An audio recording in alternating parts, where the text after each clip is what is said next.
इन तरह की परिभाषा देता हूं इस्लाम और जिसने इनको पाला पोसा जसने उसको सांप बने, ये हरम से पैदा हुए हरामी जहां रहे अभिशाप बने। वहां ये कहा जाता है ये लाफ्टर किंग है। लाफ्टर माने जानते हैं क्या होता है? लाफ्टर के होता है हसोड़ा। हसोड़ा माने भांड, भांड माने भड़ुए।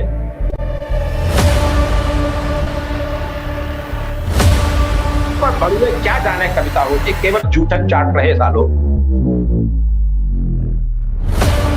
कविता आती कहां है? अरे दो चार कविताएं घटकर दूसरों की चोरी करके you are a performer not poet.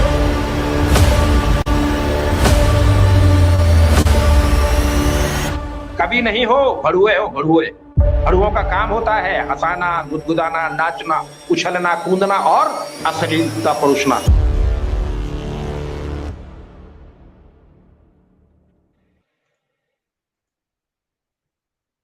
नमस्ते दोस्तों, स्वागत है आप सभी का आपके अपने YouTube चैनल साइबर सिपाही में। हमेशा की तरह वही निवेदन करूंगा, आप लोग अपने कमेंट्स के माध्यम से बता दीजिए कि आप तक ऑडियो और वीडियो बिल्कुल स्पष्ट आ रहा है। जितने भी साथी यहाँ पे जुड़े हुए आप सभी का बहुत बहुत स्वागत है। वीडियो को लाइक अवश्य कर लीजिएगा, लाइक का बटन दबाने के बाद में ही वीडियो में आगे बने रहिएगा। और मैं निवेदन करूंगा जो भी साथी इस लाइव सेशन को बाद में देखेंगे, इस वीडियो को बाद में देखेंगे, वो भी लाइक अवश्य कर दीजिएगा। आज 14 अप्रैल 2023 हमारे साथ में है राष्ट्र कवि मदन मार्तंड जी, जिनको आपने पहले भी कई बार साइबर सिपाही यूट्यूब चैनल पे देखा है, सुना है, पसंद किया है। भगवा हिंद लिखने वाले इकलौते ऐसे कवि जिन्होंने 1000 से ज्यादा छंद सिर्फ और सिर्फ इस विषय पे लिखे हैं, जिस विषय का नाम है भगवाए हिंद।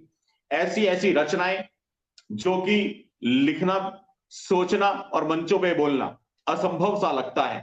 जो लिखते हैं कि जिसने इनको पाला पोसा, जिसने इनको पाला पोसा डसने उसको सांप बने, ये हरम से पैदा हुए हरामी जहां गए अभिशाप बने। नहीं सुनी होंगी ऐसी कविताएं, नहीं सुने होंगे ऐसे छंद। स्वागत करेंगे दादा मदन मार्तंड जी का, लेकिन उससे पहले फटाफट से कुछ जानकारियां आपकी स्क्रीन पर फ्लैश हो रही हैं, इनको आप नोट कर लीजिएगा या फिर इनका स्क्रीनशॉट लेकर रख लीजिएगा। चैनल को चलाने के लिए ये औपचारिकताएं जरूरी होती है, मैं फटाफट से इनको निपटा लेता हूं। यूट्यूब का हमारा चैनल मिशन साइबर सिपाही, जिस पर आप इस समय लाइव देख रहे हैं, अगर आपने चैनल को सब्सक्राइब नहीं किया तो सब्सक्राइब अवश्य कर लीजिएगा। बेल आइकन को प्रेस करके ऑल नोटिफिकेशंस को ऑन भी कर लीजिएगा। बाकी दो बैकअप चैनल्स लिखे हुए हैं, फेसबुक, ट्विटर, इंस्टाग्राम, टेलीग्राम और कू ऐप के लिंक्स हमने दिए हुए हैं। ये सारी जानकारियां वीडियो की डिस्क्रिप्शन में भी है। डिस्क्रिप्शन में जाकर के इन लिंक्स पे क्लिक करके आप सोशल मीडिया के इन सभी प्लेटफॉर्म्स पे साइबर सिपाही की टीम के साथ में जुड़ सकते हैं।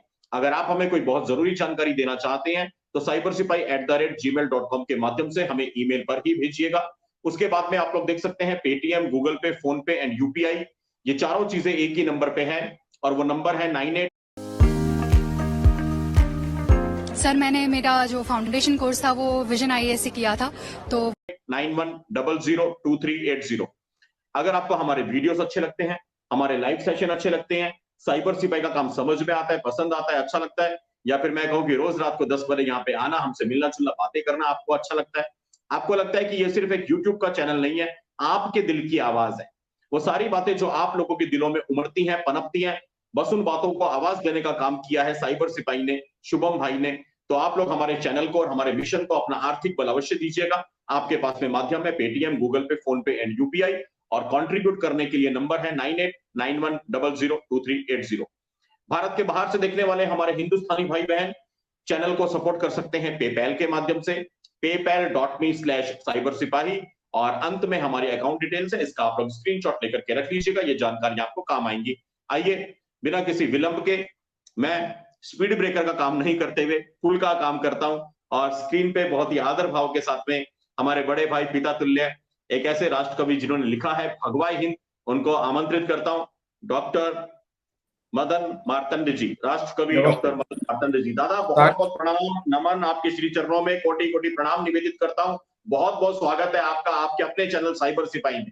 बहुत बहुत स्वागत दादा, बहुत बहुत स्वागत। आप जैसे और मेरे देश के सभी राष्ट्र सनातनी बंधुओं को मेरा प्रणाम। और मेरी ये सबसे रिक्वेस्ट है, प्रार्थना है, आज राष्ट्र भक्तों को बिल्कुल एक होने की इसलिए आवश्यकता है कि देखा था भी कुछ दंगों में बिहार में और बंगाल में जो हुए थे, उसमें कुछ ये मजहबी दरिंदे ग्रुप बनाकर घरों में घुसे थे और ये घरों से वापस जिंदा चले गए। ये हमारे लिए शर्म की बात है। हमें आपको अब अपनी रक्षा करने के लिए, राष्ट्र रक्षा के साथ अपने बहन बेटियों और अपने घर की रक्षा के लिए शास्त्रों के अनुरूप शस्त्र रखना आवश्यक हो गया है। शुभम जी, मेरा सभी से करबद्ध प्रार्थना है, हम राम के बेटे हैं, है ना, तो राम बनकर ही तो हमें असुरों का संहार करना होगा। और ये तो अब हमारा कॉन्स्टिट्यूशन में भी लिखा है कि अगर आप अपनी आत्मरक्षार्थ, अपनी जान माल की रक्षार्थ एक नहीं 500 दरिद्रों को भी मार दें तो वो पूजनीय काम है, वो सराहनीय काम है। अब हम भागे नहीं, पुलिस के भरोसे मत रहें। अगर हमारे घर में कोई दरिंदा घुसकर आता है तो उसकी फिर वहां से लाश ही वापस जानी चाहिए, अगर वो हमारे साथ बदतमीजी करने आता है। बहुत बहुत धन्यवाद शुभम जी, आप यूं ही राष्ट्रभक्ति और राष्ट्र वंदना करते रहें। और मेरा सारे देश के उन राष्ट्र भक्तों से, सनातनी बंधुओं से ये करबद्ध प्रार्थना है कि शुभम जी जैसे और जो हमारे देशभक्त हैं, हमारा तन मन धन से सहयोग इसलिए रहना चाहिए कि अब हमारी आगे आने वाली पीढ़ियां सनातनी परंपराओं में बंधी रहें। अब हमारे यहाँ जहां ये दरिंदे 30 और 40% हो जाते हैं, वहां पूजा करने पर बैन है। कितने शर्म की बात है कि एक जगह रामनवमी के जुलूस को पुलिस द्वारा यहां रोक दिया जाता है कि आप केवल 200 मीटर के दायरे में ही रामनवमी का जुलूस निकाल सकते हैं। आप सोचिए कि आगे आने वाले समय में हमें और क्या क्या बर्दाश्त करना पड़ेगा। उससे बेहतर है विनय न मानत जलधि जड़, विनय न मानत जलधि जड़, गए 3 दिन बीत, बोले राम सकोप तब भय बिन होए ना प्रीत। आइए साथियों, हमारे रामनवमी का जुलूस नहीं, पूरे 365 दिन भारत में भगवा का ध्वज लहराता रहे। और इन दरिंदों पर जिस तरह से आज अतीक ने घुटने टेक कर माफी मांगी है, आइए योगी जैसे संत को ये मान करके वो हमारे यहाँ जिस तरह से अवतार राम लक्ष्मण कृष्ण हुए हैं, ये निश्चित ही योगी के बेस में, संत के बेस में निश्चित एक अवतार है।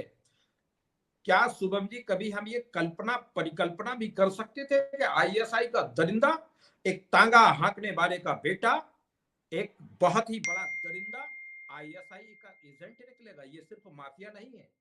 और उन राष्ट्रद्रोही गद्दार नेताओं को बताना चाहता हूं, दरिंदों, वंशवादियों, भेड़ियों, तुम अपने फांपे में आस्तीन में सांप पाल रहे हो। इन आस्तीन के सांपों से ज्यादा अब हमें उनके फन कुचलने की जरूरत है जो राम भक्तों पर गोलियां बरसाते थे। आज जिनको इनके इनकाउंटर में दर्द हो रहा है, मैं वो भी कविताएं पढ़ूंगा। एक छंद लिखा था मैंने उन गद्दारों के बारे में कि अगर आपके दामाद लगते हैं, आपने इसे दामाद बनाकर पल्लवित और पोषित किया है। आज अगर उस दरिंदे पर योगी जैसे संत की ये ताकत, ये चाबुक ना चला होता, क्या शुभम जी कभी ये कोर्ट की अदालतें, ये राजनीतिक दरिंदे कभी सिद्ध होने देते थे कि ये अतीक सिर्फ माफिया नहीं, ये आईएसआई का गजबाए हिंद के तहत चलने वाला उन बाबर और औरंगजेबों की हरम की पैदाइश है जो यहाँ गजबाए हिंद लाने के लिए पूरी तैयारी कर रहा था। अब और इससे बड़ा प्रमाण क्या हो सकता है कि ये दरिंदे जिस पर भी हाथ डालो, ये दरिंदे वही निकलते हैं। मैं आपको बहुत बहुत शुभकामनाएं देता हूं शुभम जी।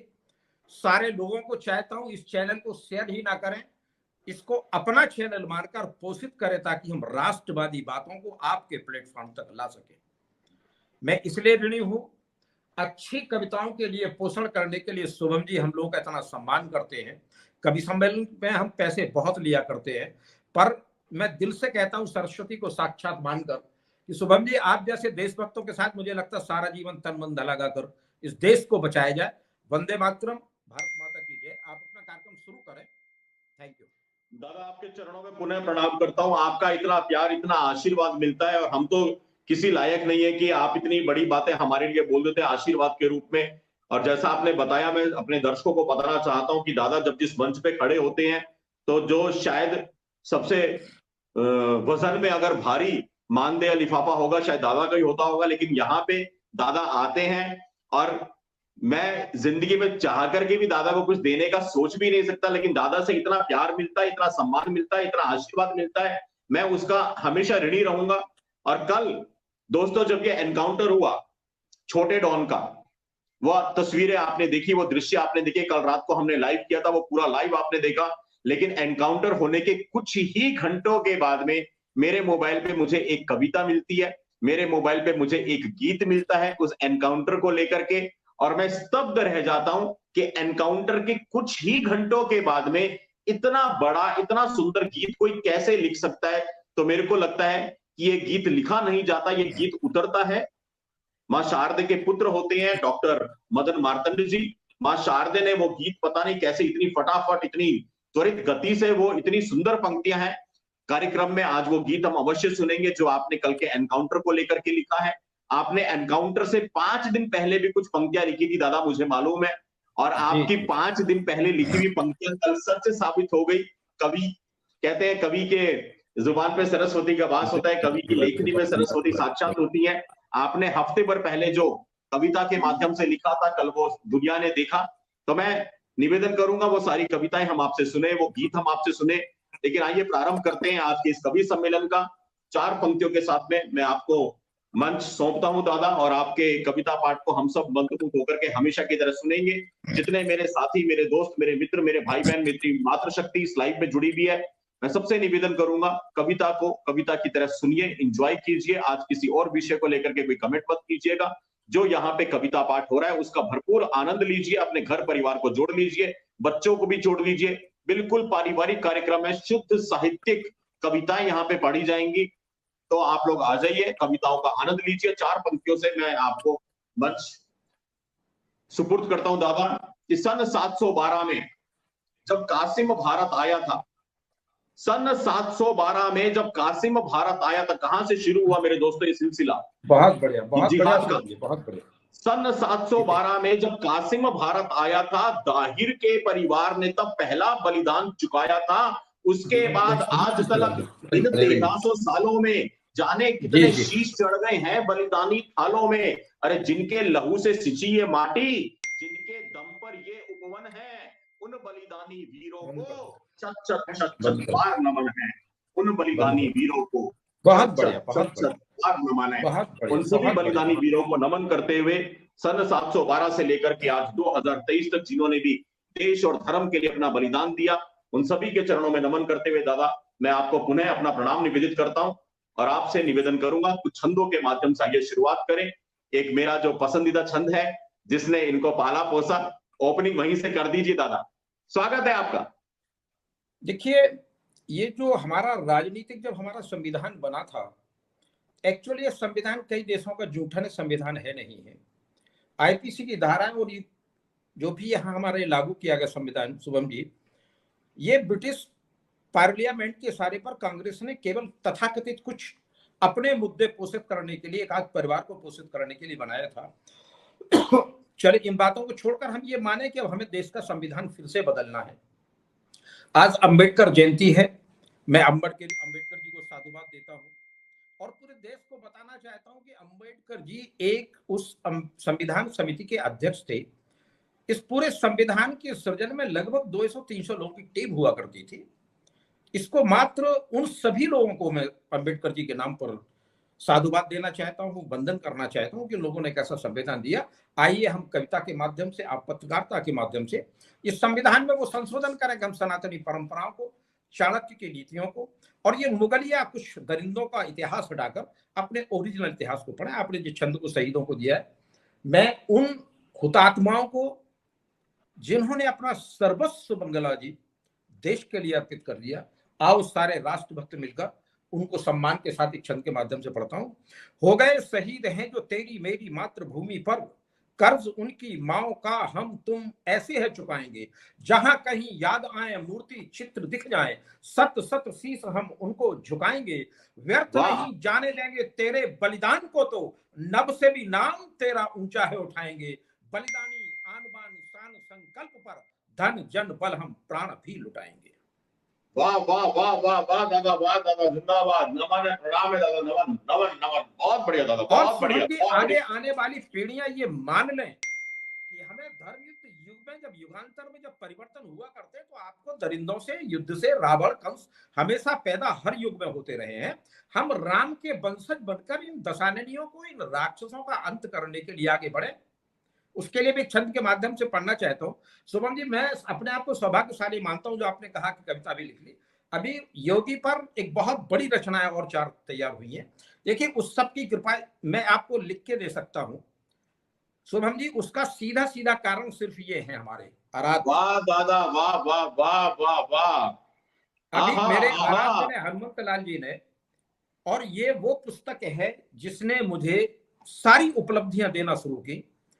मैं चित्रकूट के राम एक किताब लिख रहा था, हनुमान जी का 52 साल से व्रत करता हूं। ये मेरे शंकराचार्य जी ने 12 नाम दिए थे कि अगर ये 12 नाम हनुमान जी को सुनाओ तो आपका कोई भी काम बन जाएगा। मैं आज यहीं से शुरू करता हूं। मंगला जी, पुस्तक भी मैं आपको भेजूंगा। जिनको अपने कोई भी काम बनाने हैं, मैं दावा करता हूं, मैं ब्राह्मण भी हूं, अगर आप हनुमान जी को 12 नाम 12 बार सुना देंगे, आपका कोई भी काम बन जाएगा। मैंने प्रैक्टिल किया। और ये द्वादश धारा ऐसी किताब, मैं ये बताना चाहूंगा अपने दर्शकों को, ये पुस्तक प्रकाशित होने से पहले दादा जब पिछली बार साइबर सिपाही पे आए थे, तब दादा आपने ये 12 नामों की कविता यहाँ पे पढ़ी थी, और मैं हमेशा उसके लिए आपका ऋणी रहूंगा। ये वो पुस्तक है दादा के हाथ में, देखिए, द्वादश हनुमत धारा, राष्ट्र कवि मदन मार्तंड जी के द्वारा रची है पुस्तक। और दादा मुझे याद है आपने जी इसमें क्या है कि ये वेदों से लेके अब तक हनुमान जी के 12 नाम पर कोई कविता लिख नहीं पाया। आप लोगों का प्यार, मां सरस्वती की वंदना में आज उसी एक छंद से करता हूं। और जितने भी श्रोता हैं, इस छंद को आप हनुमान जी के सामने दीपक जला के 12 बार सुना दीजिए, कोई सा भी छंद, आपकी सारी मनोकामनाएं पूर्ण हो जाएंगी। ये मेरा दावा है। ये वेद कहते हैं, इसलिए मैंने भी अपने कुछ काम बनाए हैं। सुनिए, मैं यहीं से शुरू करता हूं आज हनुमान जी से। स्वागत दादा, स्वागत। दशग्रीव दर्पहा रामेष्ट अंजनी के सुत फाल्गुन सखा सारे धन धान दीजिए। सीता शोक को बिना सन लक्ष्मण प्राणदाता विक्रम अमित श्रेष्ठ वरदान दीजिए। राम जी के प्यारे प्रभु जितने पिंगला छाप, राम जी को प्यारे प्रभु जितने पिंगला छाप, उतना ही मान मुझे हनुमान लीजिए। उदधिक्रमण वायु पुत्र महाबलुनाथ, मदन के पूर्ण सारे अरमान कीजिए। और मंगला जी, मेरी सारी मनोकामनाएं पूर्ण होती हैं। मैं पंजाब नेशनल बैंक में बड़े पद पर रहा हूं। मुझे भगवान ने सब कुछ दिया, बस मैं ये मानता हूं कि मेरा सनातनी राष्ट्र फिर से हिंदू राष्ट्र बने। भगवा पूरी दुनिया में अपने देश का झंडा ऊंचा करे, और ये शाश्वत होकर रहेगा।